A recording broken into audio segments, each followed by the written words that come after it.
Schizophrenia is a very complicated disease due to the fact that it affects everyone in different ways. However, something that does not change between patients is the fact that schizophrenia causes an increase in the amount of neurotransmitters released between neurons. As you can see in the top right is the end of a neuron, which releases even more neurotransmitters than it usually would due to the fact that schizophrenia is acting upon it. Now, these specific neurotransmitters may vary between people. However, the most common ones are dopamine and serotonin.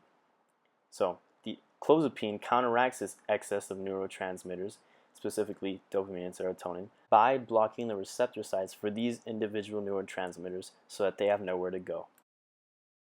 It must be said that clozapine is used as a last resort medicine in order to lower the levels of serotonin or dopamine present in the brain. Since serotonin is associated with various parts of the brain, including mood, social behavior, appetite, digestion, sleep, memory, sexual desire, and function, anyone who is on the medication of clozapine can experience varying side effects directly related to these individual parts of the brain. Similarly, dopamine is associated with the reward that comes with various things, such as food, exercise, and sex. So, people who are on the medication may experience varying emotions directly related to these parts of the brain, such as depression, decreased sexual ability, or an inability to feel motivation to do just about anything.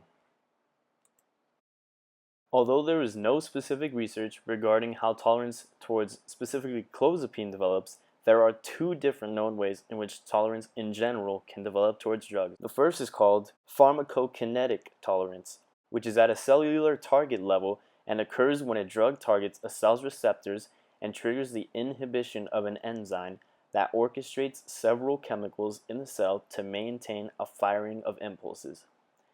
After the receptor is activated repeatedly, the enzymes will adapt and increase in number so that the drug can no longer cause changes in cell firing, and given effects of the same dose of the drug are diminished. The second way in which tolerance can develop is called pharmacodynamic tolerance, which is when a drug mimics a neurotransmitter and the body recognizes the high levels of the drug, and in response to this, the brain tells the body to reduce the number of cell receptors, which means that the drug must be taken in bigger doses in order to achieve the desired effects, specifically towards dopamine and serotonin receptors. Since clozapine mimics these two specifically, the body thinks that there is a high level of both dopamine and serotonin in the body, and in response will decrease the number of cell receptors for these two neurotransmitters.